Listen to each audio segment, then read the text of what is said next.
शिवाय नमः शिवाय नमः शिवाय नमः शिवाय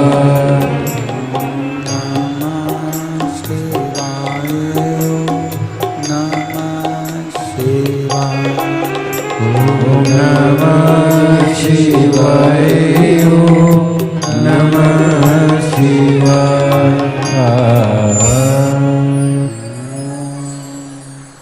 नमः शिवाय ओम नमः शिवाय ओम नमः शिवाय। कथा में, सत्संग में, भजन में आप कितना भी मन लगाकर विचार कर कर जाइए कि मुझे कथा श्रवण करने जाना है, मुझे कथा में बैठना है, मुझे कथा सुनना है, पर जब तक मेरे देवाधिदेव महादेव की कृपा नहीं होती तब तक आप कथा में बैठ तो जाओगे, पहुंच तो जाओगे, पर कथा आपके हृदय चित्त में समा नहीं पाएगी। जब तक उसकी कृपा नहीं होगी तब तक आप कुछ ग्रहण नहीं कर सकते। बड़ा मुश्किल है, बड़ा मुश्किल।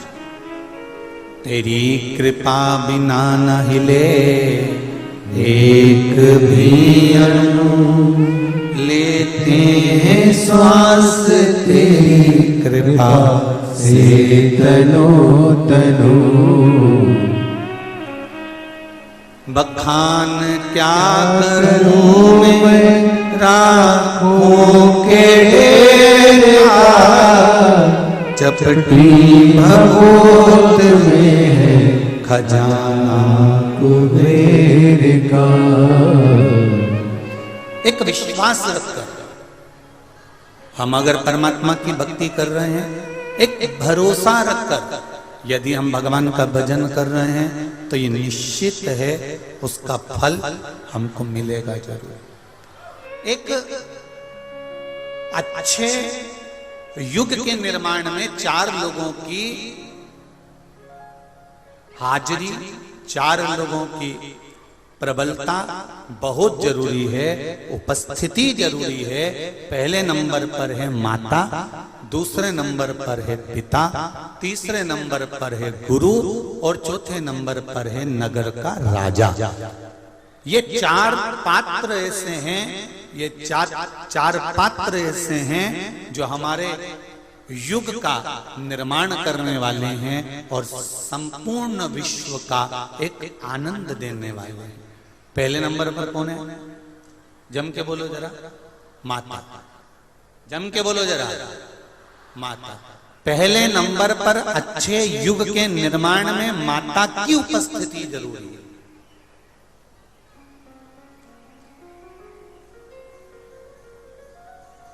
कई लोग कहते हैं गुरुजी पहले राम जी का जन्म हुआ, क्या आज के जमाने में राम जी का जन्म हो सकता है? हम कहते हैं बिल्कुल हो सकता है। उसमें दिक्कत क्या है? बस राम जी को पाने के लिए तुम्हें कौशल्या और तुम्हारे पिता को दशरथ बनना पड़ेगा, तो राम जैसी औलाद तुम्हारे घर में जन्म ले सकती है। कोई कोई परेशानी नहीं।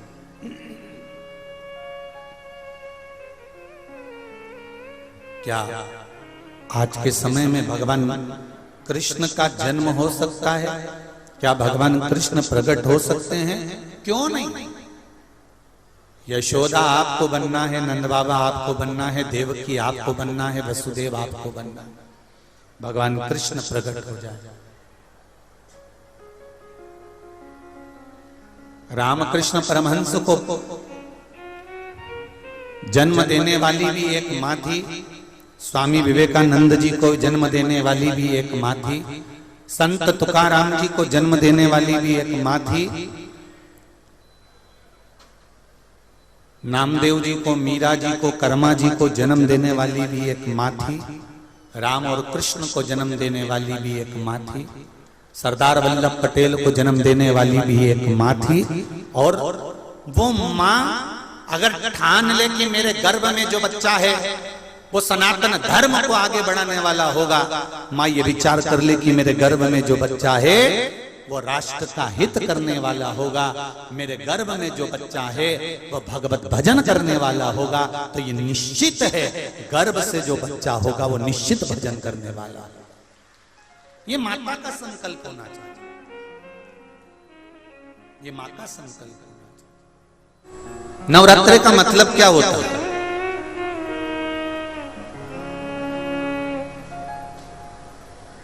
केवल 9 दिन तक देवी की आराधना कर लो, नंगे पैर ले लो, थोड़ा सा साबूदाना का फरियाल कर लो, मोरधन, चिप्स, पापड़ ये खा लो, या किसी देवी जी के मंदिर में जाकर नंगे पैर झंडा उठा के, ध्वजा उठा के, चुंदड़ी पकड़ के माता जी के मंदिर तक चले जाओ। क्या केवल नवरात्रि का मतलब यही है? या फिर कहीं गरबा हो रहा हो तो गरबे में चले जाओ, क्या नवरात्रि का मतलब केवल यही है? या घर में जोत लगा लो, नवरात्रि का मतलब यही है? घर में जवारे बो दो, नवरात्रि का मतलब क्या यही है? घट स्थापना कर दो, क्या नवरात्रि का मतलब केवल यही है? अगर नवरात्रि का मतलब जानना है तो आपके मन में एक विचार आना चाहिए कि ये नवरात्रि केवल घट स्थापना के लिए नहीं होती है, ये नवरात्रि हमारे भीतर एक नारी के सम्मान के लिए प्रकट होती है कि नारी का सम्मान कैसे होना चाहिए।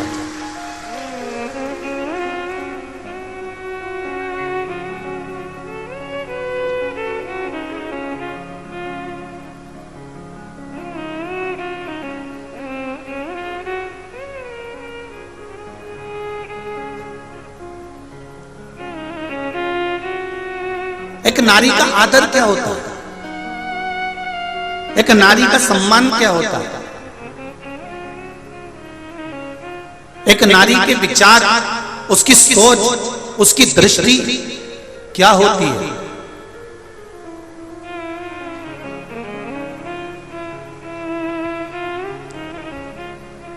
पिता और माता युग के निर्माता हैं ये चार, उसमें माता, पिता, गुरु और राजा।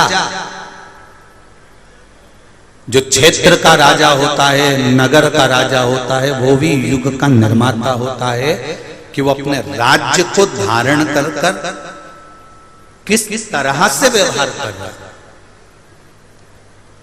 माता अपने बच्चे को क्या सिखा रही है,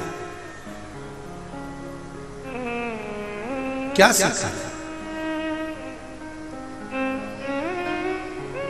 आप में से कितनी माताएं जिनके बच्चे रोज प्रणाम करते हैं, चरण छूते हैं? जरा हाथ उठाओ तो। देखा देखी में मत उठा देना री जी हो, क्योंकि देखा देखी में तो काम बिगड़ जाता है। रख लो रख लो, देखा देखी में काम बिगड़ जाता है। कक्षा 8वीं का पेपर था, बच्चे एक के पीछे एक बैठे थे, लिखने के लिए प्रश्न आ गया कि दिल्ली की सबसे बड़ी मीनार का नाम लिखो। आगे वाले ने लिख दिया दिल्ली में कुतुब मीनार है।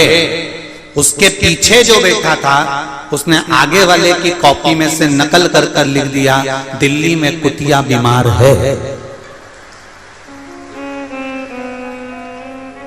तो देखा देखी में काम बिगड़ जाता है। याद उसको भी था, उसको भी मालूम था कि दिल्ली में कुतुब मीनार है, पर उसने आगे वाले का देखने के चक्कर में अक्षर पूरा नहीं देख पाया, इसलिए लिख दिया दिल्ली में कुतिया बीमार। उसका ध्यान नहीं गया, भटक गया, दृष्टि नहीं पहुंची।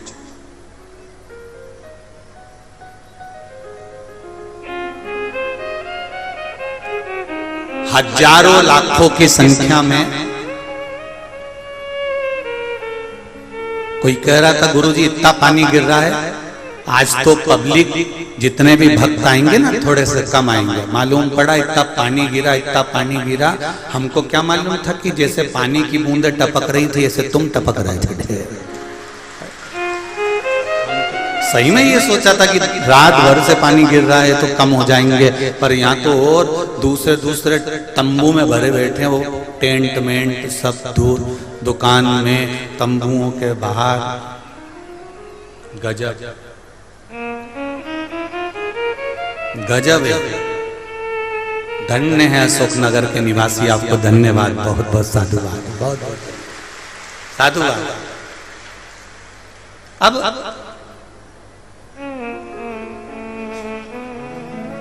इतनी माताओं ने हाथ उठाया, सबने, किसी ने हाथ उठाया कि मेरे बेटा मुझे प्रणाम करता है, नमन करता है, दंडवत करता है, प्रणाम करता है।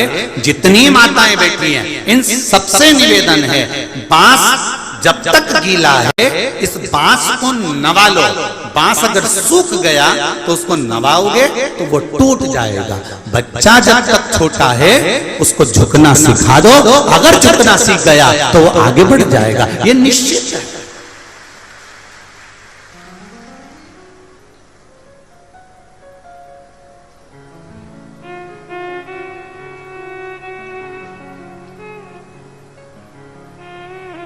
जो जितने अकड़ में रहते हैं ना वो उतनी जल्दी गिर जाते हैं। मुख के अंदर दांत और जीवान, जीवान कितनी नरम है, एकदम कोमल, एकदम लचीली, और दांत जो मिल जाए काट खाए, जो मिल जाए चबा जाए। तो दोनों में सबसे पहले कौन गिरता है? बोलो जम के बोलो।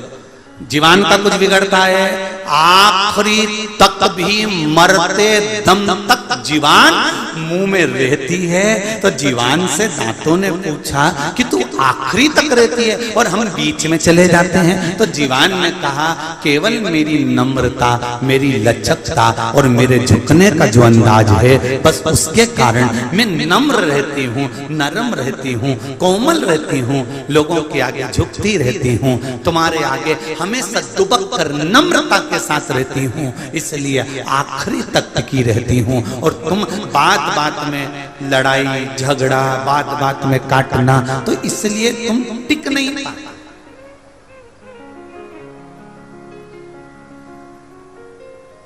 बहुत कठिन है, बहुत कठिन। एक प्रसंग पहले भी सुनाया, आज फिर सुना रहा। एक नदी ने समुद्र से जाकर कहा, समुद्र मांग तुझे क्या चाहिए? समुद्र ने कहा नदी मुझे कुछ नहीं चाहिए। नदी ने कहा समुद्र तू मुझे जानता नहीं है, मैं बहुत बड़ी नदी, बहुत विशाल, तुझे जो लगता हो वो मुझसे मांग ले। नदी कहती है मुझसे मांग समुद्र। समुद्र कहता है मुझे कुछ नहीं चाहिए, सब मुझ में है। समुद्र में माणिक, मोती, औषधि, रतन, हीरा, पन्ना, सब सब समुद्र के अंदर।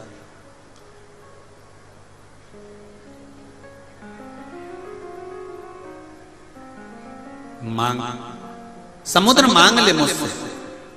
नदी बार बार समुद्र से कह रही है कि कुछ मांगो। समुद्र कहता है मेरे पास में सब कुछ है, लेना नहीं चाहता। नदी जिद पर अड़ गई कि तुझे कुछ ना कुछ मांगना पड़ेगा, मैं बड़ी विशाल नदी हूं। समुद्र ने कहा नदी अगर तू देना चाहती है तो मुझे दुर्वा ला कर दे दे, हरी हरी घास, हरी हरी दूबा मुझे थोड़ी सी ला कर दे दे। नदी ने सिर पर हाथ रखकर कहा रे समुद्र तू भी मांग रहा है तो क्या मांग रहा है? हरी घास, हरी दूबा, क्या मांगा? केवल हरी घास, केवल हरी दूबा। नदी ने कहा मैं अब भी लेकर आता। नदी अपने पानी से घाट पर, किनारे पर जितनी घास लगी थी, जितनी दूबा लगी थी, नदी अपने जल से उस दूबा को तोड़ने लगी। जैसे ही नदी का जल दूबा पर जाता है, घास पर जाता है, घास नीचे झुक जाती है। नदी का पानी फिर जाता है, घास फिर झुक जाती है। नदी का पानी फिर जाता है, घास फिर झुक जाती है। और आखिरी में नदी समुद्र के पास आकर बोली रे समुद्र मैं तेरे लिए घास दूबा नहीं ला सकी। समुद्र ने कहा नदी तुझ में तो क्या, किसी में सामर्थ्यता नहीं है कि झुकने वाले को उखाड़ सके। वो दुर्वा झुकती थी इसलिए तो उखाड़ नहीं।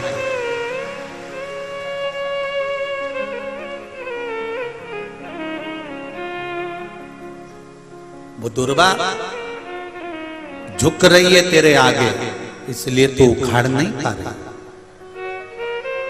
झुकने वाले को संसार का कोई मनुष्य, संसार का कोई व्यक्ति उखाड़ नहीं सकता। लंकाधिपति रावण और विभीषण दोनों को देख लीजिए। विभीषण झुकना जानता था और रावण अकड़ना जानता था। बहुत तेज हवा चलती है, बहुत तेज हवा चलती है तो बड़े बड़े जो वृक्ष ठूट जैसे खड़े रहते हैं वो सारे वृक्ष, सारे पेड़ टूट कर नीचे गिर जाते हैं। और जो नरम होते हैं वो हवा में भी लड़कर खड़े रहते हैं। क्योंकि झुकने में जो सुख है, नम्रता में जो सुख है, वो सुख अकड़ने में नहीं मिल सकता, वो नहीं मिलेगा। भगवान शंकर लंकाधिपति रावण को कह कर थक गए थे कि लंकेश तू थोड़ी सी नम्रता लेकर आ जा। लंकाधिपति लंकेश नम्रता नहीं ला सका। हमेशा अभिमान के शब्द शिव जी के सामने भी कह देता था। भगवान विष्णु ने, स्वयं ब्रह्मा जी ने, इंद्रदेव ने तुरंत भगवान शंकर से कहा कि ये तुम्हारा शिष्य है, ये तुम्हारा शिष्य है, इसको समझाओ, इसको समझाने का प्रयास करो। रावण को समझाओ। शंकर भगवान बोलते हैं मैं समझाने की मना नहीं है, मैं समझाने को तैयार हूं, पर मैं रावण को जब जब बुलाता हूं समझाने के लिए रावण मुझे समझा के चला जाता। जब जब चेला गुरु को ज्ञान देने लगे तो समझ लो कि अब चेले का विनाश का समय।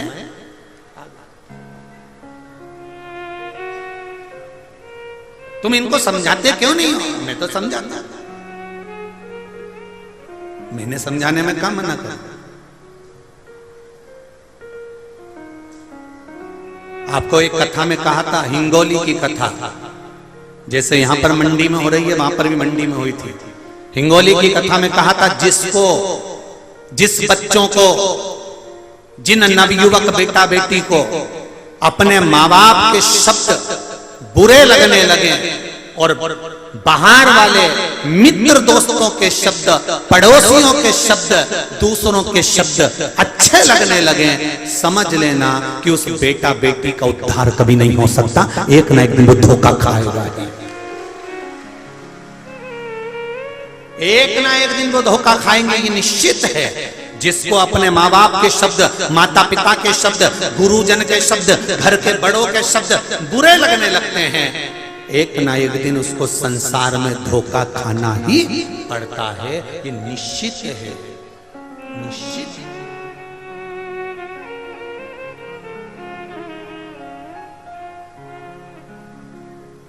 एक बार श्री गुरु नानक देव जी से पूछा गया कि प्रीति कैसे करना चाहिए।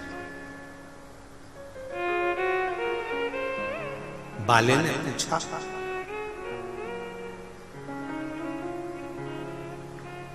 बाले ने पूछा, परम पूज्य गुरुदेव गुरु नानक देव जी से पूछा कि प्रीति कैसी होना चाहिए। बाले पूछ रहा है।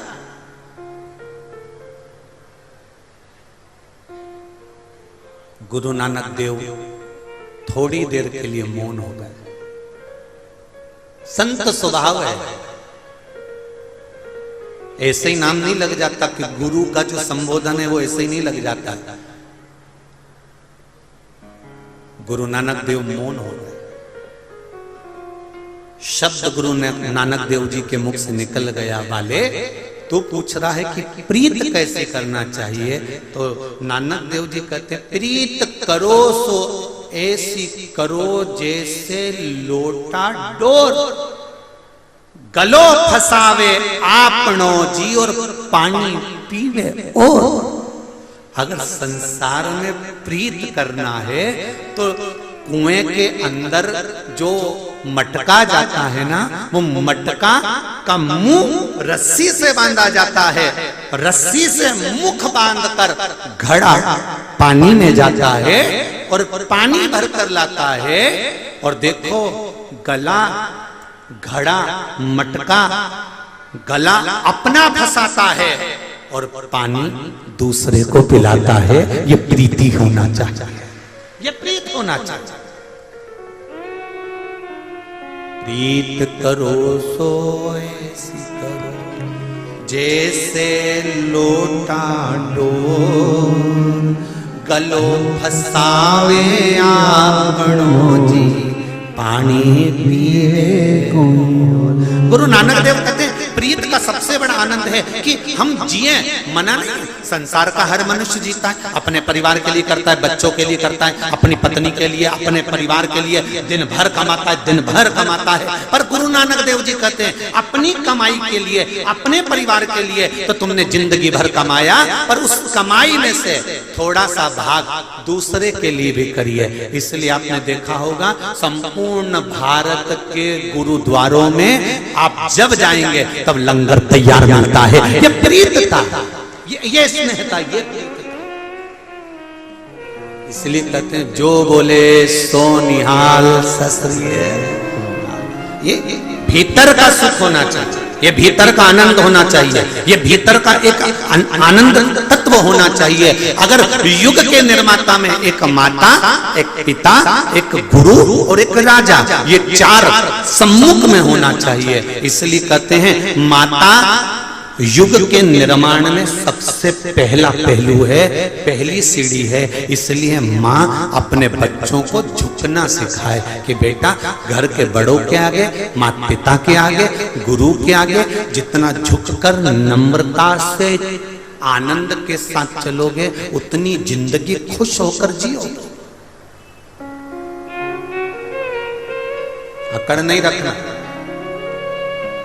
एक अपना बल, अपने भीतर का विल पावर मजबूत रखिए। आपको अभी कथा में कहा था बच्चा उछलता है, हंसता है, उसको मालूम है मुझे कोई पकड़ेगा। उसी तरह कितना बड़ा भी दुख आ जाए, कितनी बड़ा भी कष्ट आ जाए, जिंदगी के पहलू पर कभी भी दुख सामने आकर खड़ा हो जाए, तुम्हारे चेहरे पर मुस्कुराहट होना चाहिए, रोना नहीं। याद रखना अपने भीतर कि मेरा शंकर मेरे साथ खड़ा है, मेरा शंभू मेरे साथ खड़ा है, मेरा देवाधिदेव महादेव मेरे साथ खड़ा है। एक पत्र आया है, उस पत्र को देखिए। एक व्यक्ति को अगर कोबरा नाग डस जाए, किसी डॉक्टर से पूछना कि कोबरा नाग डसा हुआ व्यक्ति जिंदा रहेगा कि मर जाएगा, आपका क्या कहना है? कोबरा नाग डसता है और व्यक्ति के प्राण 22 मिनट के अंदर छूट जाता है। ये निश्चित है कि वो मरेगा। कैंसर जैसे रोग को मिटाने के लिए कोबरा नाग का जो जहर होता है उसकी औषधि बना कर दी जाती है कैंसर को मिटाने के लिए। तो विचार करिए, कैंसर जैसे रोग को मिटाने के लिए कोबरा नाग के विष की औषधि बना कर देते हैं, जो विदेश में औषधियां बनती है उसका निर्माण होता है, तो कितना जहरीला होगा कोबरा, कितना जहरीला। एक पत्र आया है, हर्ष चौबे, कहीं बैठे हो तो हाथ हिलाइए। हर्ष जी चौबे कहीं बैठे हो तो दोनों आती हैं, दोनों हाथ हिला दे, हर हर महादेव। पता है चंदेरी राजा शिशुपाल की नगरी अशोकनगर। मेरी उम्र 22 साल है गुरुजी। मैं अपनी पढ़ाई के साथ ही मैं अपना बिजनेस भी करता था। बाबा की कृपा से सब कुछ जिंदगी में मस्त चल रहा था। 4 दुकानें थी। हर रोज की तरह मैं घर पर रात में दुकान से आया और भोजन करके सो गया। उसी रात में 3 बजे मुझे लगा कि जैसे मेरे सर पर कुछ बैठा है। मैंने अपने हाथ से आंख बंद में ही उसको हटाया। मेरे सीधे हाथ की बीच वाली उंगली में बहुत तेज दर्द झंझनाहट हुई। मैं तुरंत उठकर पास में सो रहे बड़े भैया को उठाया और बोला कि मुझे किसी ने काट लिया। भैया ने जब टार्च से देखा तो बोले कि सांप है और बहुत बड़ा सर्प है। जब उस सर्प को देखा तो वो कोबरा नाग था। गुरुदेव क्या वर्णन करें, उंगली में से 2 दांत नाग के गड़ चुके थे, रक्त निकलना चालू हो गया, खून आ रहा था। सांप 4 फीट लंबा किंग कोबरा था। मुझे 3:40 पर चंदेरी के अस्पताल में एडमिट किया गया और स्नेक बाइट के इंजेक्शन और बोतल लगना प्रारंभ हुई। ठीक आधे घंटे के बाद मेरी आंख बंद हो गई। इस बच्चे का फोटो देखिए जिसको कोबरा नाग ने डसा था, वो भी सामने खड़ा हुआ, फोटो भी लगाया गया। मेरे परिवार वाले मुझे केयर से ललितपुर के उत्तर प्रदेश में ले जाने लगे और ललितपुर ले जाने लगे। रास्ते में 2 जगह पर मुझे विश्राम देते हुए शरीर में दर्द अधिक होने लगा, उल्टियां प्रारंभ होने लगी, आंखें बंद होने लगी। 11:30 पर ललितपुर पहुंचे। डॉक्टरों ने जांच इंजेक्शन बताया और कहा कि यहां से आप झांसी ले जाएं, ये बच्चे की अंतिम सांसें चल रही है। झांसी मेडिकल अस्पताल में लेकर गए तो वहां पर कह दिया अब इसमें कुछ बच नहीं रहा, इसको ग्वालियर ले जाओ। तभी मेरे घर के लोगों ने हाथ जोड़ के निवेदन करा कि आप महादेव के भरोसे पर आप इसी हॉस्पिटल में भर्ती कर लो। उसको उसी हॉस्पिटल में रखा। जवाबदारी मेरे माता पिता ने ली और मेरे माँ ने मोबाइल चालू कर शिव महापुराण की कथा और श्री शिवाय नमस्तुभ्यम का जाप मेरे मोबाइल पर मेरे पास लगा दिया। गुरुदेव मुझे आईसीयू में भर्ती करा गया। बाबा की कृपा किसको कहते हैं गुरुजी? केवल शिव पुराण, ओम नमः शिवाय, श्री शिवाय नमस्तुभ्यम, केवल यही मेरे साथ था और मैं अंतिम घड़ी गिन रहा था। मेरे बाबा ने मुझे बचा लिया। ये शिव है। बैठो बेटा, हर हर महादेव। बैठ जाइए। गुरुदेव मेरे सर पर काल था पर मेरे महाकाल ने बचाया। तब से मैंने सोच लिया बाकी की जिंदगी मेरी महादेव की है और उसके लिए समर्पित रहूं। बेटे ने अपना फोटो भी डाला है। शिव कृपा किसको कहते हैं? तेरी कृपा बिना न हिले एक भी लेते हैं श्वास, तेरी कृपा से तनो तनो। आप शिव का द्वार मत छोड़ना। अगर शिव का द्वार नहीं छोड़ोगे तो दुख तुम्हारे द्वार पर कभी नहीं आ सकता, ये निश्चित है। आप मत छोड़ो।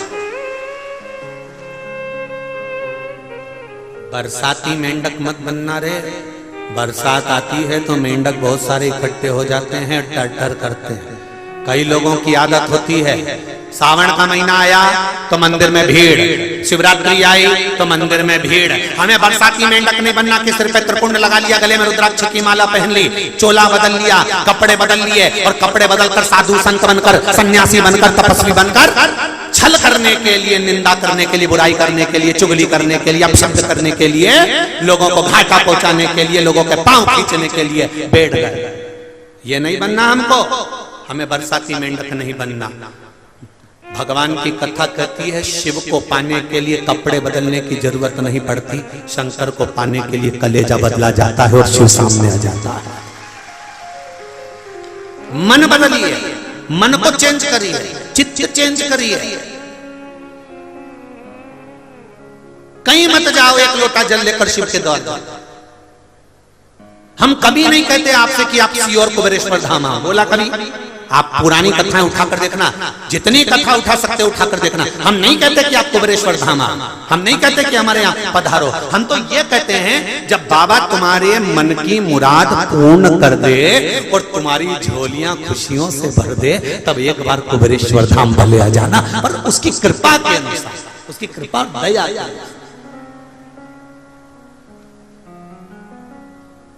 मन चंगा तो कठोते में गंगा, और नी तो गंगा भी बहती रहे तो लोग के गंगा का पानी है क्या, पक्का है क्या? होता है कभी कभी। एक माँ ने अपने बच्चों से कहा, देख 16 श्राद्ध चल रही है रे छोरा, ए छोरा। हाँ माँ 16 श्राद्ध चल रही है बेटा। हाँ माँ, एक काम करना बेटा, पिताजी का अस्थियां रखी हुई हैं, उनको गंगा जी छोड़िया बेटा। तेरे पिताजी का मन था कि मेरी अस्थियों को गंगा जी में छोड़ना। तो माँ ने बड़े बेटे से कहा, बड़े बेटे ने कहा ठीक है माँ, पिताजी की अस्थियों को गंगा जी छोड़ देंगे। बड़ा बेटा कमरे में गया, धर्मपत्नी आई। धर्मपत्नी ने पूछा कहाँ की तैयारी कर रहे हो? कल पिताजी की अस्थियां छोड़ने जाना है। पिताजी का मन था कि मेरी अस्थियों को मेरा बेटा पैदल पैदल गंगा जी तक लेकर आए, तो मैं गंगा जाने की तैयारी कर। तो पत्नी ने कहा, काय को जाने की तैयारी कर रहे हो? तुम जाओगे तो छोटा क्या करेगा? तुम घर में रहो, छोटे वाले को भेजो। बड़े भाई ने छोटे भाई को बुलाया। छोटे भाई से कहा, सुन मुझे थोड़ा काम है, तो गंगा जी चले जाएगा पिताजी की अस्थियां लेकर? हाँ चले जाओ। छोटे भाई ने अस्थियां ली, तो छोटे भाई की पत्नी ने भी कहा, तुम काहे को जा रहे हो? तुम्हारा जाना जरूरी है क्या? छोटे भाई ने कहा, अरे गंगा जी यहीं तो है, 60-70 किलोमीटर दूर गंगा जी है, मैं अभी छोड़ कर आता हूँ, सवेरे निकलूंगा, रात तक पहुंच जाऊंगा, वापस आ जाऊंगा, उसमें क्या दिक्कत है? और उसने अस्थियां उठाई, माता जी को काम में जा रही हूं, और अस्थि लेकर चला। चलते चलते चलते चलते 15 किलोमीटर पहुंचा, और 15 किलोमीटर पहुंचने पे वो थक गया, पाँव में पड़ गए छाले। उसने विचार करा, राम बहुत थक गया रे, बहुत थक गया, इतना थक गया। तो वहीं से एक आदमी निकल कर जा रहा था, उस व्यक्ति को रोककर पूछा, भैया एक बात बताओ, मैं ये यहाँ बैठा हूँ, इसके नीचे से ये पानी निकल के जा रहा है, तो क्या ये नाला है? अच्छा, तो ये पानी कहाँ जा रहा है? तो कहा ये गंगा जी में आगे जाके मिल जाता। उसने सोचा, भगवान ने बड़ी कृपा करी, जब ये पानी गंगा जी में जा रही है तो अस्थियां ही छोड़। उन्हें पिताजी की अस्थियों को वहीं छोड़ दिया। पिताजी की अस्थियों को छोड़कर और बेटा वापस घर आ गया। माँ ने पूछा, बेटा पिताजी की अस्थियों को छोड़ आया? हाँ माँ छोड़ आया। रात को पिताजी माँ के स्वप्न में आए और कहा, सुबह माँ को क्रोध आ गया, बेटे को बुलाए, इधर आ, पिताजी की अस्थियों को कहां छोड़कर आया? क्यों मां, हुआ क्या? तेरे पिताजी मेरे सपने में आके बोले कि छोरा मेरी अस्थियों को नल्ले में पटक कर आ गया 20 किलोमीटर दूर, वहां से 40 किलोमीटर गंगा बची थी। इतने में लड़के को आ गया गुस्सा, और गुस्से में आकर बोला, माँ ये पिताजी की आदत कभी नहीं छूटेगी, 40 किलोमीटर उधर जाने की अपेक्षा 20 किलोमीटर इधर काहे को आ गया? अगर जाना ही था तो उधर 40 किलोमीटर आगे चले जाते, या 20 किलोमीटर आके सपने में बोलना जरूरी था। माँ जाते नहीं बना कि वहां चले जाऊं 40 किलोमीटर। माँ ने माथा ठोका, बेटा तू उसको नल्ले में क्यों पटक के आया है? अब तो पटक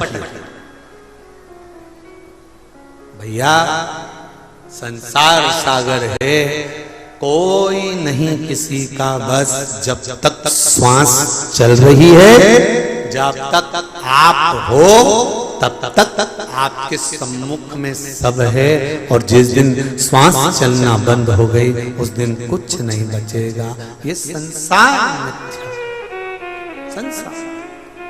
शिव महापुराण के मूल मंत्र का स्मरण सब हृदय से बाबा से निवेदन करते हुए, बाबा से विनती करते हुए, भाव के साथ में, आनंद के साथ में करें। श्री शिवाय नमस्तुभ्यं, श्री शिवाय नमस्तुभ्यं, श्री शिवाय नमस्तुभ्यं, श्री शिवाय नमस्तुभ्यं, श्री शिवाय नमस्तुभ्यं। भोला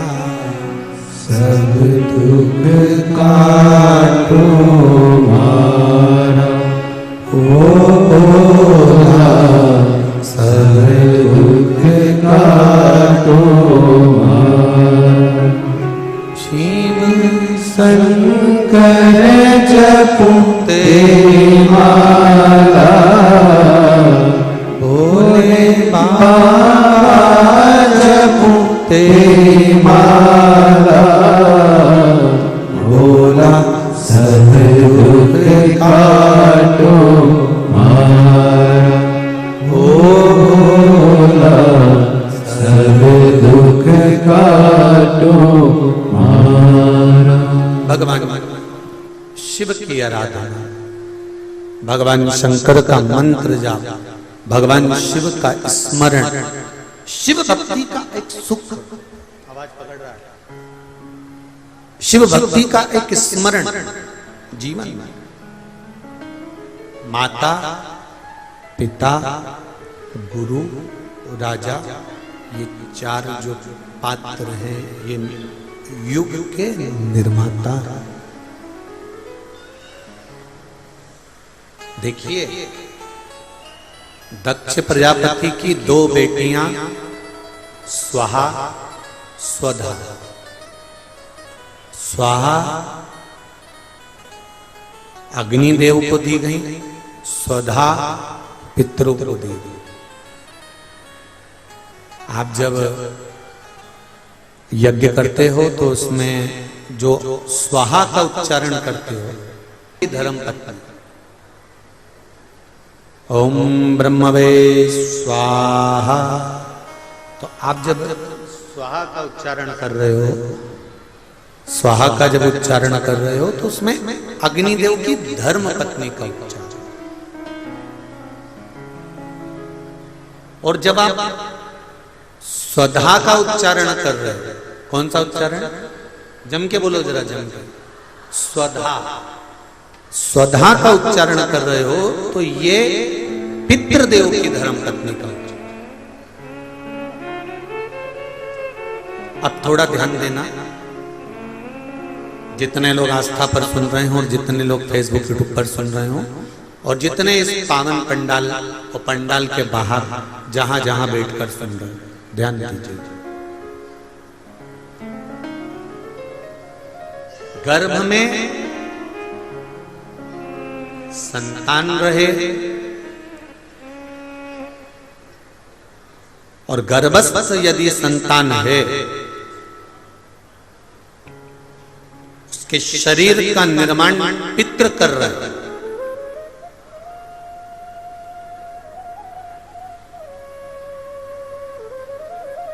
और शरीर में जो आत्मा है, उस आत्मा के बल पर उस शरीर को स्वस्थ रखने का निर्माण स्वधा कर। थोड़ा ध्यान दीजिएगा माताएं विशेष रूप से, और मेरे भाई लोग भी बहुत ध्यान से।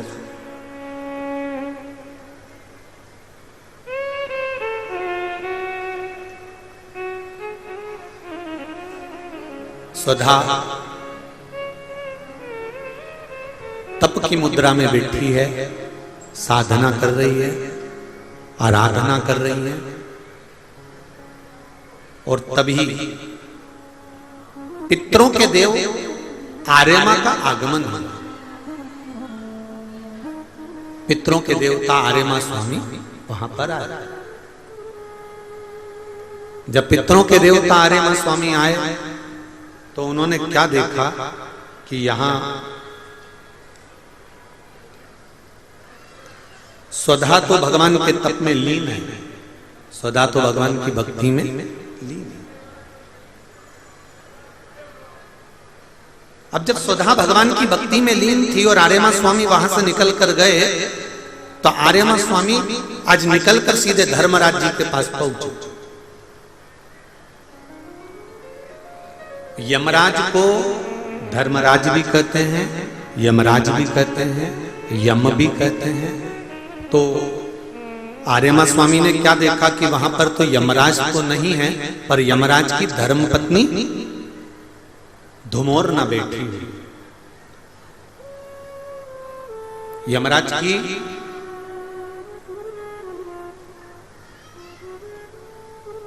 तेईस धर्म पत्नियां थी, जिसमें से एक का नाम धुमोरना था, जो यमराज की प्रिय थी।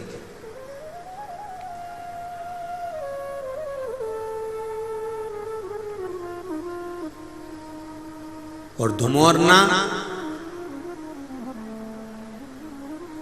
जिसको हमारे यहाँ पर युद्ध के मैदान में जब आपस में युद्ध होता है, लड़ाई होती है, एक दूसरे से जब युद्ध होता है और युद्ध में किसी को मारा जाता है तो मारना नहीं कहते उसको, काटना नहीं कहते उसको कहते वध।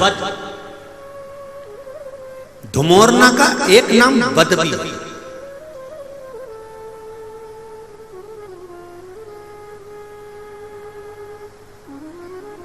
धुमोरना बेटी है और उस धुमोरना की गोदी में उसका बेटा है, यमराज का बेटा, जिसका नाम है कतिला। यमराज का बेटा कतिला धुमोरना की गोद में बैठा हुआ, यमराज की पत्नी की गोद में। आर्यमा स्वामी का आगमन हुआ। आर्यमा स्वामी ने जब धुमोरना को देखा तो प्रणाम किया, माता जी आप यहां पर हो, केवल एक निवेदन है आपसे। धुमोरना ने पूछा बोलिए आर्यमा जी कैसे आना हुआ आर्यमा स्वामी?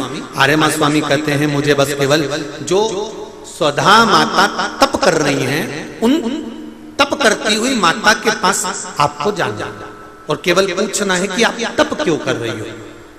तो धुमोरना ने कहा कि मैं अगर मुझे देखकर स्वधा कहीं भय तो नहीं खा जाएगा, स्वधा में कोई भय तो उत्पन्न नहीं होगा। थोड़ा ध्यान देना कथा पर विशेष। हमारे यहां पर एक प्रसंग बुजुर्ग माताएं बहुत पहले से कहती आई हैं, शायद यहां पे भी जितनी बुजुर्ग माताएं बैठी होंगी वो जानती होंगी। 9 महीने में नारी के गर्भ में जब 9 महीने बच्चा रहता है तो कोई एक महीना ऐसा होता है जिस महीने में बुजुर्ग माताएं कहती है कि नदी नाले मत नांगो। बोलो सही है कि गलत है? अरे जम के बोलो जी जी सही है। एक महीना ऐसा होता है, वो 7वां हो कि 6ठा हो कि 8वां हो, जो आपके स्मरण में होगा। कई माताएं कहती हैं और बुजुर्ग माताएं कहती हैं तो बहुओं को लगता है ऐसा कोई होता है, ये तो ढोंग प्रपंच है, ये तो ढकोसला होगा, ये तो ढोंग होगा। पर उसका प्रसंग कई बहुओं ने माताओं से कहा होगा ऐसा कोई होता है क्या कि मैं मायके नहीं जाऊं और ये वाले महीना, एक महीना 9 महीने में एक महीना मेरी माताओं के गर्भ के समय का ऐसा होता है कि जिस महीने में बुजुर्ग माताएं कह देती है कि इस महीने में तुम नदी नाले मत लांगो, अपने घर में रहो, स्वस्थ रहो, ना कहीं जाना ना कहीं आना। डॉक्टर को दिखाने जाना हो तो चले जाओ, मना नहीं, पर नदी नाले लांग कर मत जाना, इधर हो तो चले जाओ। बुजुर्ग माताएं कहती हैं। अब इन बुजुर्ग माताओं को किसने बताया ये कि नदी नाले मत नांगना? वो प्रसंग ये शिव महापुराण की तर्पण, जो शिव पुराण की कथा आप सुन रहे हो, वो प्रसंग यहां मिलता है कि स्वधा तप कर रही है और उसके तप करते समय वो अपने बच्चों को जन्म देने वाली है और उस समय पर यमराज की धर्मपत्नी धुमोरना समझाने के लिए आती है। 1 महीना लगता है धुमोरना को स्वधा को समझाने के लिए।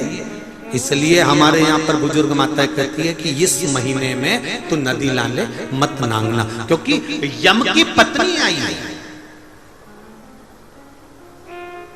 जब गर्भस्थ बच्चा रहता है, जब गर्भ में संतान रहती है, गर्भ में जब औलाद रहती है, गर्भ में जब संतान रहती है, तो नारी के 9 महीने में से 1 महीना ऐसा निकलता है बच्चा पूरी तरह से स्वस्थ होगा, धड़कन भी होगी, सब कुछ होगा, तुम भी अच्छे रहोगे। पर 9 महीने में 1 महीना कष्ट का तो जाता ही है, ये निश्चित है। क्यों? क्योंकि उस समय पर स्वधा के पास में धुमोरना यमराज की पत्नी आकर बैठी थी, जिस समय पर स्वधा अपने बच्चों को प्रकट कर रही थी, तब उस समय पर धुमोरना आकर विराजमान हो गई, यमराज की पत्नी आकर विराजमान। अब नई बहुएं तो इस बात पर विश्वास नहीं करती हैं, पर मुझे आश्चर्य इस बात का होता है कि बुजुर्ग माताएं कितनी विद्वान होगी पुराने समय की कि उनको शिव महापुराण की ये संवाद धुमोरना का यमराज की पत्नी का किसने सुना होगा? और ये बुजुर्ग माताओं को भी मालूम, इनकी सास ने और उनकी भी सास ने और उनकी भी सास ने, मतलब सनातन हिंदू धर्म कितना पुराना सनातन धर्म है, जरा विचार करिए कि वो आज तक चले आया। अब उसको लोग ढोंग के ले, ढकोसला के ले, चाहे कुछ के ले। अब ये तो अब यहाँ बैठकर आप लोगों को कुछ शिव पुराण के, कुछ स्कंद पुराण के, कुछ पद्म पुराण के, कुछ अग्नि पुराण के, कुछ नर्मदा पुराण के कुछ उपाय यहाँ से बता दिए जाते हैं। अब उसमें लोग हमें टोटका वाला महाराज कहें, चाहे जो महाराज के, उनकी मर्जी। आग लगे बस्ती में, सियोर वाला रहे मस्ती, अपने को क्या करना उसमें? वो जो बोले बोलता रहे। जिसको जितनी पिसी हुई काली मिर्ची लगे वो लगती है, अपने कोई फर्क नहीं। अपन तो मस्त अपनी जिंदगी जियो। भगवान ने ये शरीर दिया है भजन करने के लिए, सतमार्ग बताने के लिए और अपने जीवन को भगवतमय बनाने के लिए। इससे ज्यादा कुछ नहीं करना। अपनी जिंदगी को भगवान के चरणों में कमाओ, दुकान चलाओ, घर चलाओ, परिवार चलाओ, खूब कमाओ। एक दुकान की जगह 4 दुकान करो, 25,000 की जगह 50,000 रुपए महीना कमाओ, खूब कमाओ, दिल से कमाओ। जितनी शरीर की कैपेसिटी है उससे ज्यादा कमाओ। बस एक निवेदन है, कमाई खूब दिल से करो। कमाने के बाद दान भी मत करो, किसी को मत दो, पर अपने ऊपर खर्च तो करो। जोड़ जोड़ के मत मरना रे। जोड़ जोड़ के मर गए और बाद में दुनिया के लोग उसका भोग करें। इसलिए मेरा माताओं से भी निवेदन है, तुम्हारी अलमारी में जितनी जोरदार जोरदार साड़ियां रखी हैं सब निकाल के पहन लो। मरने के बाद ऊपर याद आएगी मैंने वो पीले कलर की नहीं पहनी, तो कितना जीवड़ा दुखेगा। यमराज से कहोगी, यमराज वंश मोर एक बार फिर छोड़। यमराज के चल रही कि 2 चल, फिर रोते रोते कहोगे मैंने वो पीली वाली तो पहनी नहीं, अभी तो उसकी चोली सिलवाई थी, उसमें पीको करवाई थी, मैंने अपने हाथ से फाल लगाई थी, पर वो अभी मैंने पहनी नहीं है। यमराज एक बार छोड़ दे। यमराज की अब तो वो तेरी बहू पहनेगी। इसीलिए मेरा निवेदन है जीजियों, तुमने फाल लगाई, तुमने पीको कराई, तुमने चोली सिलाई, तुमने मेहनत करी, तो पहनो भी तुम। मरने के बाद की कोई गारंटी नहीं, कोई भरोसा। अपनी मस्ती में जियो। दुनिया के लोग आप पर उंगली उठाते रहेंगे, आप शब्द कहते रहेंगे, गालियां देते रहेंगे, आड़ा टेढ़ा बोलते रहेंगे, और तुम घर में 2 तरह की बहू होती है। एक बेचारी दिन भर टेंशन में जीती है और एक मुस्कुरा के बेफिक्र। एक घर में समझदार बहू होती है और एक बिल्कुल पागल। जो समझदार होती है उसको पूरा घर संभालना पड़ता है। जीजी आई, ननंद आई, काका आया, काकी आई, बुआ आई, ये है वो हो गई। उसको पूरी शादी में, पूरे फंक्शन में काम संभालती रहती है। और एक होती है पगली, उसको सास कहती है हमारी बहू में तो अक्ल ही नहीं। जिसमें अक्ल नहीं वो सबसे पहले डेंटिंग पेंटिंग करके मेहंदी बंडा बुंडू के सबसे पहले बफेट में गुलाब जामुन और रसगुल्ला खा खुआ के वो जा।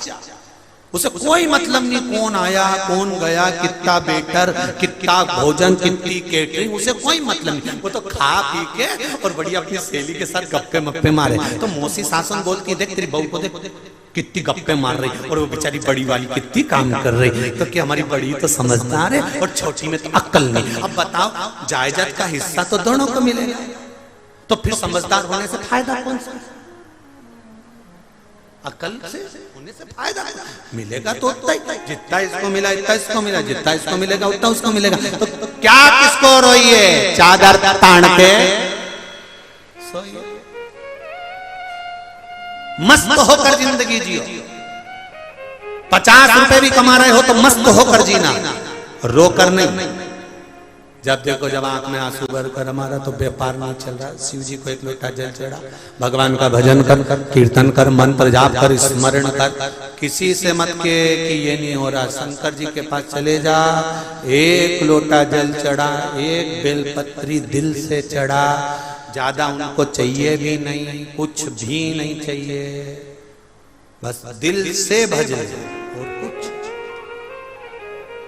कितना पुरातन हमारा सनातन धर्म होगा कि बुजुर्ग माताओं को ये आज तक मालूम है कि 1 महीना नदी नाले मत। कितना पुरातन सनातन धर्म है, जरा विचार करें। अब इनको लोग समझे ना समझे, जो लोग ज्यादा VIP हो जाते हैं ना, तो वो दूसरों को ज्ञान बहुत देते हैं, पर खुद अपने ऊपर अमल कभी नहीं करते। मेरा निवेदन है थोड़ा सा, जितनी बात आप कहते हो उतना खुद पर भी अमल करना सीखो, स्वयं पर।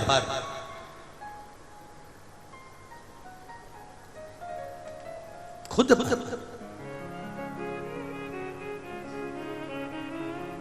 कह दिया, बहुत कुछ बखान कर दिया, बहुत बहुत कह दिया, खुद पर थोड़ा सा भी लेकर नहीं आए तो वो जीवन बेकार। धुमोरना पहुंची स्वधा के पास में, 1 महीने तक धुमोरना ने स्वधा को समझाया, पूछा क्या बात है, समझ में आया। तब धुमोरना वापिस यमराज के पास पहुंच गई। आर्यमा स्वामी फिर धुमोरना के पास पहुंचे।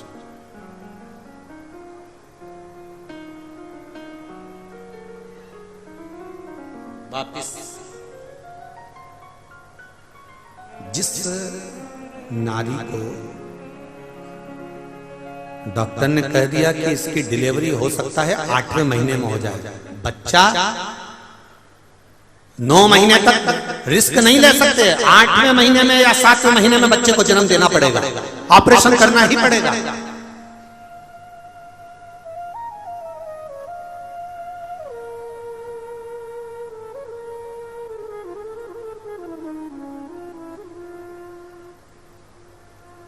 तब केवल एक बेलपत्री पर रखा हुआ एक चावल का दाना नारी का हाथ का स्पर्श कराकर स्वधा माता का नाम लेकर अशोक सुंदरी की जगह मालूम है सबको, अशोक सुंदरी वाली जगह पर केवल चढ़वा दीजिए, वो बच्चा पूर्ण तरह से 9वें महीने में ही जन्म लेगा, 8वें में नहीं, और स्वस्थ, उसकी स्वस्थता रहे। क्या नाम लेना है? नाम बोलो पहले, जम के बोलिए जरा।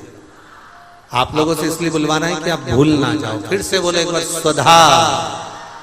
स्वधा का स्मरण। स्त्री, नारी और पुरुष, चाहे बेटे हो चाहे बेटियां हो, नारी हो पुरुष हो, ये उदर से जुड़ा हुआ हरनिया, उदर से जुड़ी हुई पथरी, या जो भी एक पत्र आए हैं, पत्र बहुत सारे आए हैं, पर समय निकलता है इसलिए उस पत्र को हम लोग नहीं पढ़ रहे। पत्र इधर भी है, इधर भी है, बहुत सारे हैं, पर और लोगों ने लिखा बड़ा सुंदर सुंदर है। इसमें आया है कि एक बच्चे के 5 पथरी है और पथरी की गांठ पड़ गई, वो भी किडनी लीवर के पास। तो जिसने पत्र लिखा है वो स्मरण में, चाहे पुरुष हो चाहे स्त्री हो, चाहे बेटे हो चाहे बेटियां,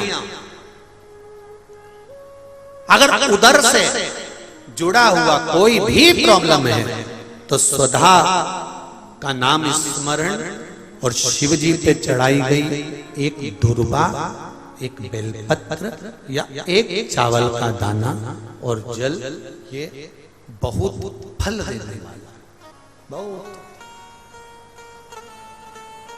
स्वधा, फिर से नाम बोलिए एक बार, स्वधा। स्वधा का महाराज धुमोरना के पास में वापिस आर्यमा स्वामी पहुंच गए और आर्यमा स्वामी जब धुमोरना के पास पहुंचे, धुमोरना अपने बेटे कतीला को लेकर बैठी थी। कतीला का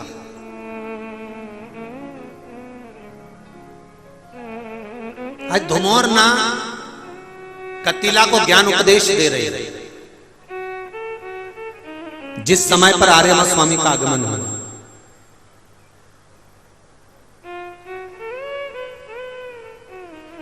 गलती थोड़ी सी होती है और भोगना बहुत पड़ता है। एक छोटा सा संवाद का स्मरण करें। आपको गुस्सा आया, आपको क्रोध आया, अगर आपने क्रोध पर संयम कर लिया तो ठीक है।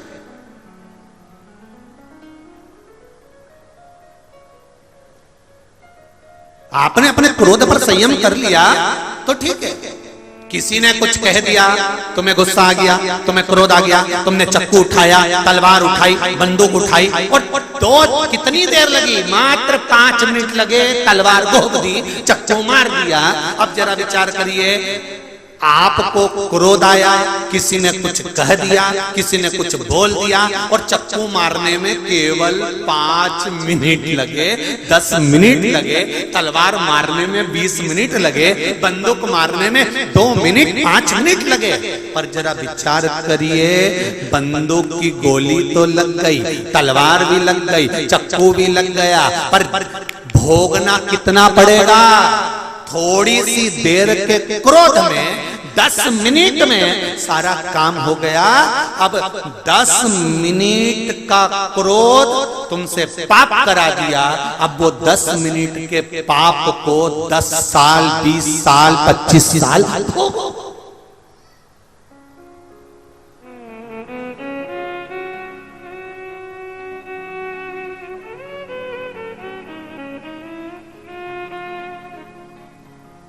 बैठे थे गौतम बुद्ध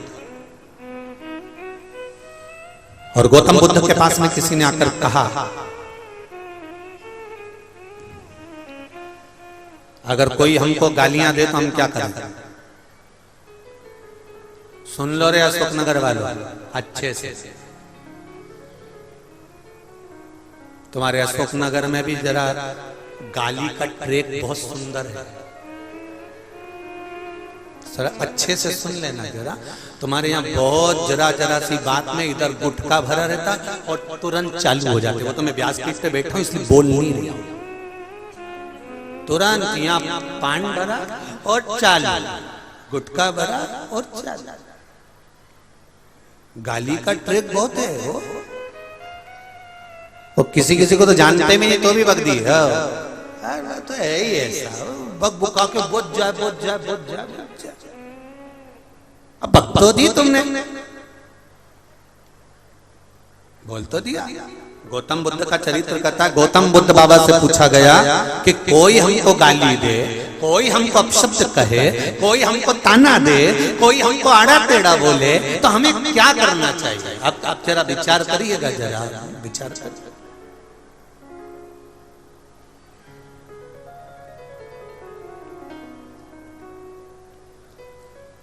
हमने एक बात कही थी कल की कथा में कि पतंग और नाम जितना ऊंचा जाता है काटने वालों की संख्या बढ़ जाती है। पतंग जितनी ऊंची जाएगी काटने वाले ढेर इकट्ठे हो जाएंगे। जान दे अभी काटता हूं। नाम जितना ऊंचा होगा उतना काटने वालों की संख्या बढ़ जाएगी। आज जितनी उन्नति की सीढ़ी पर चढ़ते जाओगे उतना पांव खींचने वालों की संख्या बढ़ती जाएगी, क्योंकि ऊंच निवास नीच करतूती देख न सकई पराई विभूति। ऊंचे ऊंचे सिंहासन पर बैठ गए, ऊंचे ऊंचे अवधे पर बैठ गए, ऊंचे ऊंचे पद पर बैठ गए और वहां बैठकर भी कोई आगे बढ़ रहा है तो उसको नीचे गिराने का सोचने बैठ गए। इतनी ऊंची पोस्ट पर बैठने के बाद कहां पद, प्रतिष्ठा, नाम। गौतम बुद्ध से पूछा गया, बताओ कोई गाली दे तो क्या करें, कोई अपशब्द कहे तो क्या करें? सुन लो जरा अच्छे से। गौतम बुद्ध बाबा कहते हैं किसी पेड़ के नीचे बैठे थे, ऊपर से डाली टूट के नीचे गिर गई, तुम पेड़ का क्या बिगाड़ लोगे? सुन लो रे अशोक नगर वालों जरा अच्छे से, बहुत सावधानी से सुनना। भले तुम अगली बार मत बुलाना, पर सुन तो लो दिल से। और नहीं बुलाओगे तो क्या हुआ? अशोक नगर तो हमने देख लिया कि यहीं से सिरोन से होते आना, तो हम तो कभी भी भगी आएंगे, हमारा क्या टेंशन।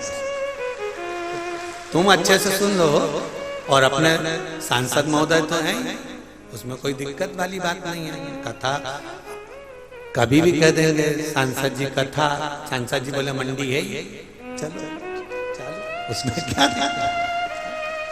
उसमें कोई विशेष दिक्कत वाला कोई क्रम नहीं है। परंतु ध्यान से सुनना, गौतम बुद्ध से किसी ने पूछा कि कोई हमें गाली दे, कोई हमें अपशब्द कहे, कोई हमें ताने दे, कोई हमारे लिए आड़ा टेढ़ा बोले, हमें क्या करना है? गौतम बुद्ध ने कहा पेड़ के नीचे से निकल रहे थे और पेड़ के नीचे से निकलते निकलते डाली टूट कर तुम्हारे ऊपर गिर गई, तो तुम क्या करोगे वो बताओ? तो उसने कहा क्या करेंगे, डाली को एक साइड पटक के घर चले जाएंगे। तो बस गौतम बुद्ध कह रहा है कोई आड़ा टेढ़ा बोले तो समझ लो इसके पेड़ की डाली टूट के नीचे गिरी है, इसको कोई अपने वापिस झगड़ा करने थोड़ी ना जाएंगे। इसलिए भगवान का भजन करो और अपने घर जा, आग लगे बस्ती में और अपन रहो, उसको बकने दो, उसको आड़ा टेढ़ा बोलने दो। वो जितना बोलेगा बोलता रहे। तुम घर में प्रैक्टिकल करके देखना, जब सास खूब गाली दे, खूब, मेरा बहुओं से निवेदन है, वो गाली दे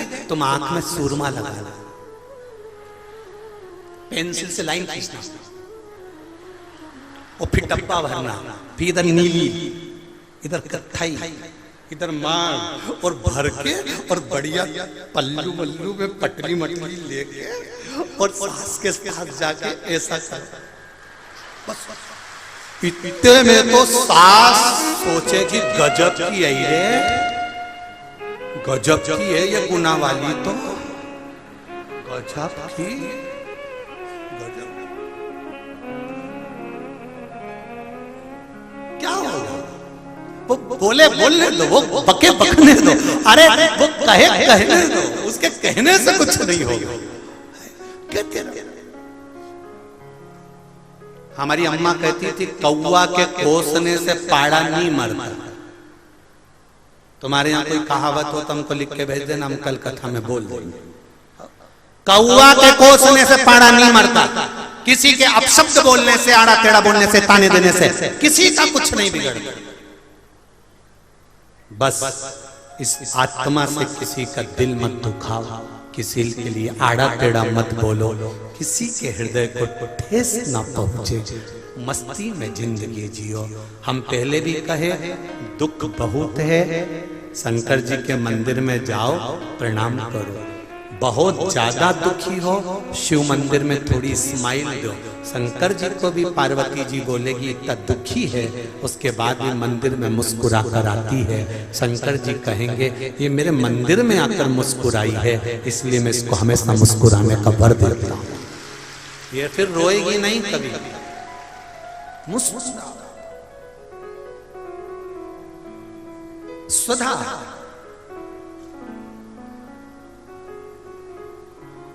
के पास से घुमौरना चली गई, अपने बेटे को ज्ञान उपदेश दे रही कि थोड़ी सी देर का पाप करा और भोगना 10-20 साल पड़ा। यही जीवन है मनुष्य का। पाप थोड़ी सी देर का होता है और भोगना ना जाने कितनी योनियों में पड़ता है। कभी पशु, कभी पक्षी, कभी जलचर, कभी थलचर, कभी वायुचर, ना जाने कितनी कितनी योनियां हमको मिलती रही।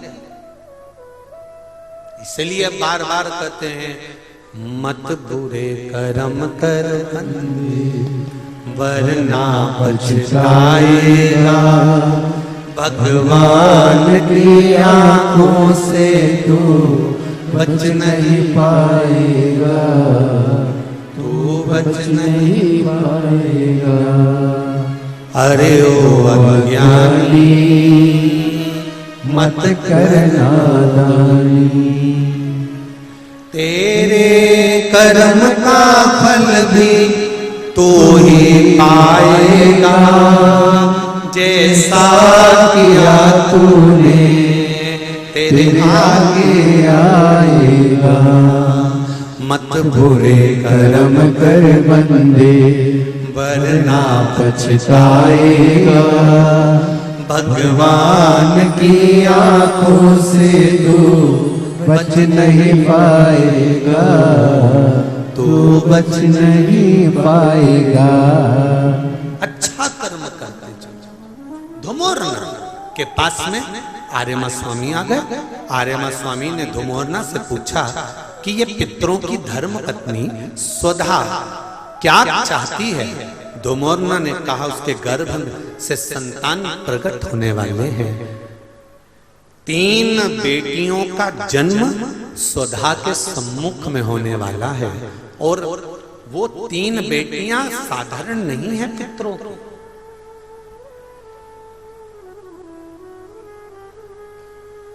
वो पितरों की 3 बेटियां साधारण नहीं है।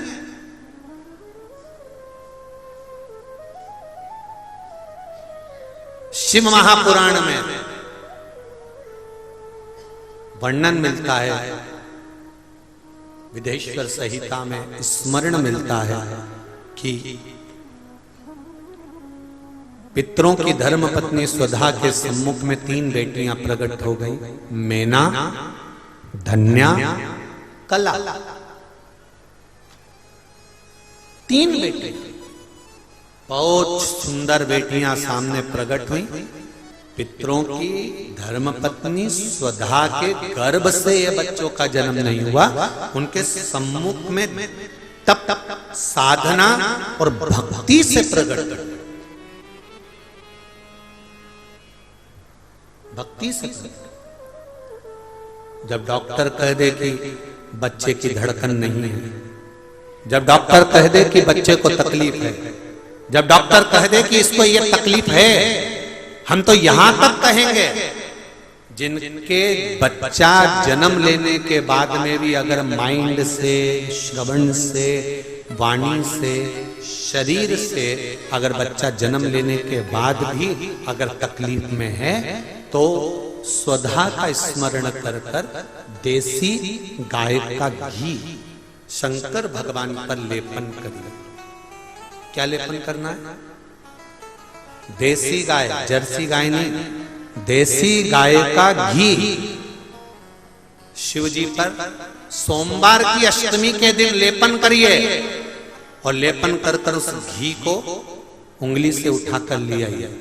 जो बच्चा दृष्टि से, श्रवण से, वाणी से, शरीर से जन्म के बाद में तकलीफ में है और अवस्था उसकी छोटी है, अगर वो 10 साल के अंदर अंदर का है तो उस बच्चे की नाभि में वो घी थोड़ा सा कुनकुना कर कर ठंडा होने के बाद उसको डालिए और बच्चे की उस घृत से नैनों के पास, श्रवण शक्ति के पास थोड़ी थोड़ी मालिश करना सुधा माता के नाम से प्रारंभ करिए। थोड़ा दिन 2-3 महीने कर कर देखिए, बच्चे में थोड़ा थोड़ा सा फल आना प्रारंभ हो जाएगा और धीरे धीरे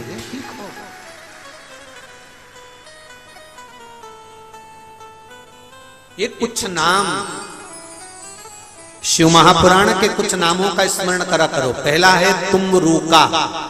क्या नाम है? तुम्बरूका। ये गर्भस्थ धारण करने के लिए होता है, जिसको 20-20 साल, 25-25 साल तक संतान नहीं होती, उसके लिए तुम्बरूका जी का नाम है, जिसने शिव महापुराण की कथा को वाचन किया है। कुंदकेश्वर महादेव, अवधूतेश्वर महादेव, चंपेश्वर महादेव, स्वधा, ऐसे कुछ नामों का स्मरण बड़ा सुंदर उसको करा महाराज। 3 कन्या प्रकट हो गई, मैना, धन्या और कला। पितृलोक में आनंद छा गया, पितृलोक में आनंद ही आनंद।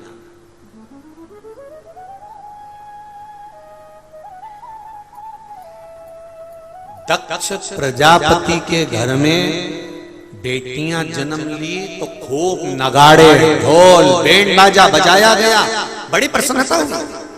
हिमालय राज के घर में बेटी ने जन्म लिया, पार्वती ने तो बड़ी प्रसन्नता हुई। जनक जी के घर में बेटी ने जन्म लिया, बड़े प्रसन्न हुए। वृषभानु जी के यहां राधा जी का जन्म हुआ, बड़े प्रसन्न हुए। पर ये नियम किसने लगा दिया कि बेटे का जन्म होता है तो ढोल नगाड़े बजते हैं, और बेटी का जन्म होता है तो सास चूल्हा के पास और मां पलंग पे रोती है कि बेटी का जन्म हो गया। शास्त्र उठाकर देखिए, पुराने समय से बेटी के जन्म पर कितनी खुशियां मनाई जाती हैं। बेटी के जन्म पर कितना आनंद होता है। क्यों? क्योंकि बेटा एक कुल को तारता है और बेटी दो कुल को तारती है। इसलिए बेटी के जीवन का खुशियां मनाना चाहिए। पर ना जाने कौन ने ऐसी अक्ल भर दी सब में,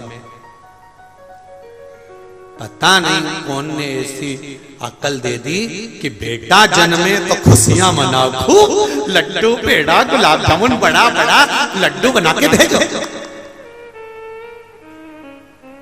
बहू को भी खूब हरी रात खिला, जापा का लड्डू, और लड़की हो जाए तो हॉस्पिटल से बच्चा जन्म लेता है, और माँ जब हॉस्पिटल से आती है ना, सास उतनी देर में उसके चेहरे से मालूम पड़ जाता है। वो नी भी बोलेगी तो मालूम पड़ जाएगा कि लड़का हुआ कि लड़की हुई। उसके हाथ की जो डोलची होती है ना, दूध की चाय की, वो केतली, वो हिलने से मालूम पड़ जाता है। जब ज्यादा हिले तो समझ लो लड़का हुआ, और जो धीमे हिले वो केतली हिलने से मालूम पड़ जाता है कि छोरी हुई। एकदम चुप केतली लेके चली जा रही है। फिर तो पूछो भी मत कि लड़का हुआ कि लड़की हुई, समझ जाओ केतली नहीं हिल रही है। जब केतली ज्यादा हिले तो समझ लो कि लड़का।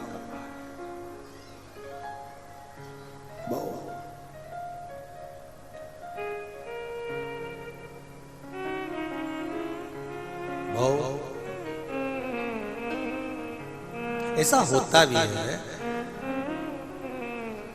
कई लोग अच्छे अच्छे पद पर रहते हैं ना, बहुत कोई डॉक्टर है, कोई कमिश्नर है, कोई कलेक्टर है, कोई एसपी है, कोई टीआई है, कोई मंत्री है, कोई बड़े बड़े पद पर जो लोग रहते हैं, कोई सांसद, कोई विधायक, बहुत मिनिस्टर, ये जो बड़े पद पर रहते हैं ना, ये इनके भीतर बहुत नम्रता रहती है, ये निश्चित है। ये इतने गुस्से या क्रोध या ये चीज नहीं, परंतु इनके जो साथ में रहते हैं ना, जो इनके असिस्टेंट, वो कहते हैं ना, चाय से ज्यादा केतली गर्म होती है। दिक्कत यही है।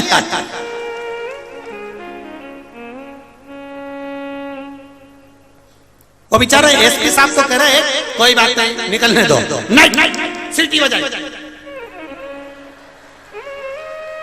अब वो बेचारा कह रहा है, एसपी साहब कह रहे, कलेक्टर साहब कह रहे, टीआई साहब कह रहे हैं, क्या कर रहा है? परंतु नहीं, तू तो रोक। वो कह रहा है, अब बेचारे मिनिस्टर, मंत्री, सांसद, विधायक, कलेक्टर, जो बड़े बड़े ओहदे पर बैठे रहते हैं, वो भी हृदय रखते हैं, दिल रखते हैं, नम्रता रखते हैं। ऐसा कोई मंत्री नहीं, ऐसा कोई सांसद या विधायक या कोई कलेक्टर या एसपी या डीएसपी या साधारण टीआई, ऐसा कोई नहीं जिसका दिल नहीं, वो भी नम्रता रखते हैं। पर वो तो कह भी देते, चलेगा ये, चलने दो थोड़ा बहुत, कोई बात नहीं। पर दिक्कत तो चाय से दिक्कत नहीं है, जितना केतली उसका।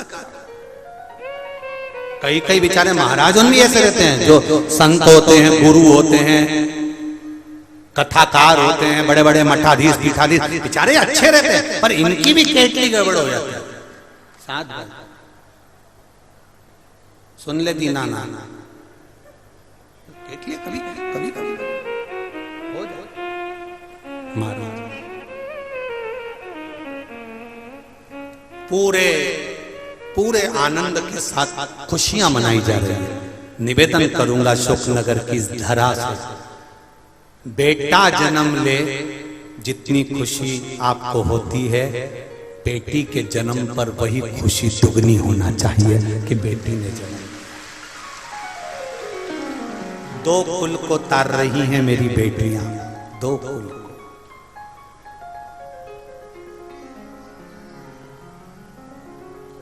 बहुत इनको जब मेहनत करते हुए देखते हैं, घर परिवार ऑफिस सब जगह पर जब मेहनत, एक साधारण सी बात है, पति ऑफिस से आता है और पत्नी ऑफिस से आती है।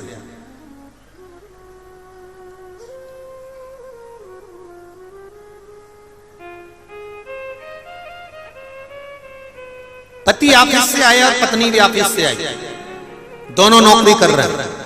पति ऑफिस से आया, बैग रखा, सोफे पे पड़ा, बैठा, आवाज लगाई, पानी लाओ, बैठा है, रिमोट उठाया, टीवी चालू कर लिया, देखता रहा, टेबल पे खाना चाहिए, टेबल पर सामान चाहिए, बैठा है, आराम से जूते खोल रहा है, चप्पल पहन रहा है, कपड़े बदल रहा है, सब आते से ही ऑफिस से आया और इसको खाने का सामान चाहिए, ये चाहिए, वो चाहिए।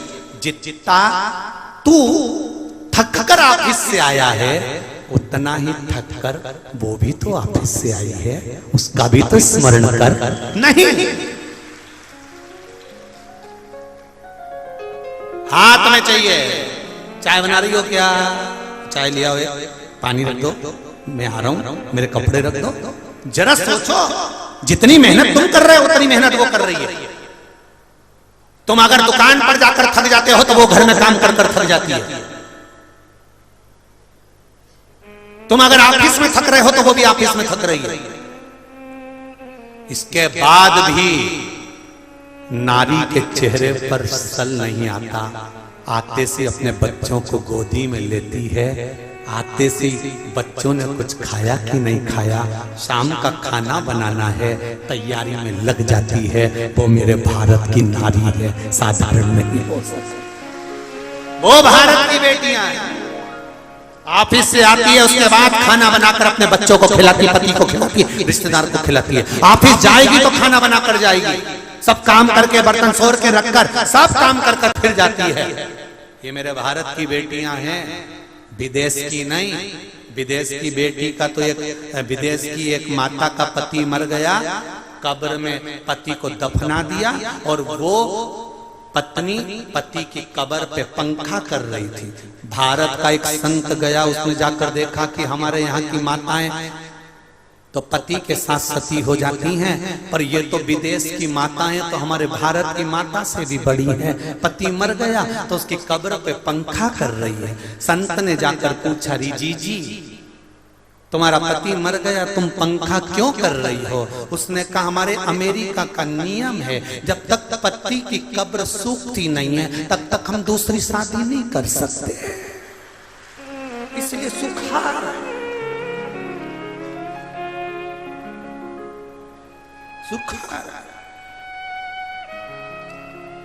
ये भारत की माँ है, ये भारत की माता है, ये गौरव है भारत की माताओं का, गौरव सुख है भारत की माता। आनंद सुधा के यहाँ पर बहुत पितृलोक में उत्साह मना। शिव महापुराण की कथा कहती है, मैना धन्या कला का जन्म हुआ। ये तीनों बेटियां थोड़ी बड़ी हुई और इनके मन में आया कि हमें वैकुंठ दर्शन के लिए जाना। वैकुंठ दर्शन करने का मन में भाव जागृत हो गया और वैकुंठ दर्शन के लिए तीनों चल गए। जब मैना धन्या कला तीनों वैकुंठ के दर्शन के लिए गईं तो बीच में सनकादि ऋषियों ने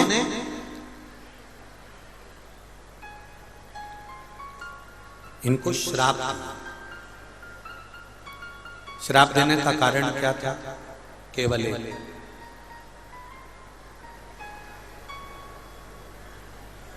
सनकादि ऋषि बैठे हुए थे, तब तक साधना में, आराधना में बैठे थे।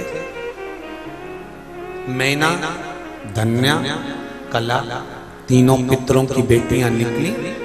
इनके लहंगे, जो शरीर पर चुंदड़ी थी, लहंगा था, उसकी जो ओट थी, जामर झुमका था, वो सनकादि ऋषियों को लग गए, तो उन्होंने श्राप दिया। श्राप दिया कि ये मैना, धन्या, कला, इन तीनों को मैं श्राप देता हूं कि पितृलोक को छोड़कर ये मृत्यु लोक में जाएंगी और मृत्यु लोक में रहेंगी। तीनों की आंखों में जल भर गया। छोटी छोटी थी, अब बचपन में गलती हो जाती है तो संत महात्मा गुरुजन को क्षमा करना चाहिए। पर सनकादि ऋषियों ने क्षमा नहीं कर।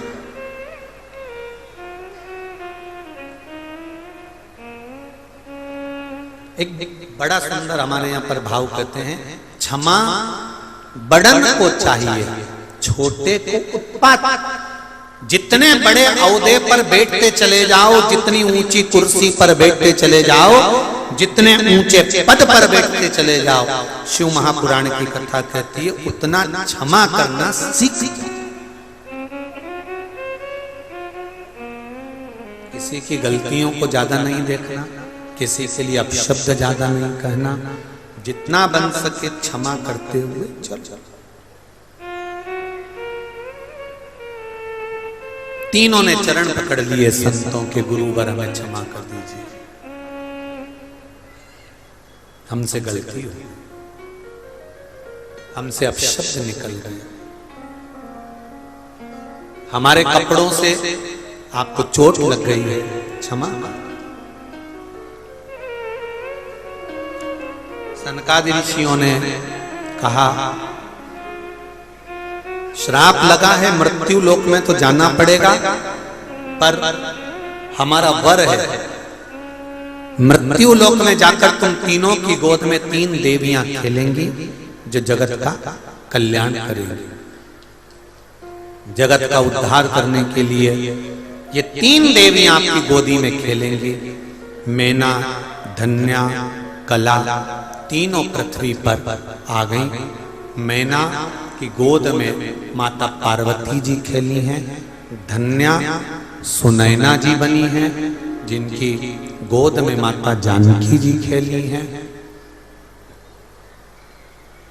कला कीर्ति बनी, जिनकी गोद में राधा जी खेली। ये 3 देवियां 3 गोदी में खेली हैं। आनंद समाहित हुआ है, चारों तरफ इन 3 देवियों का स्मरण हुआ है। कल की कथा में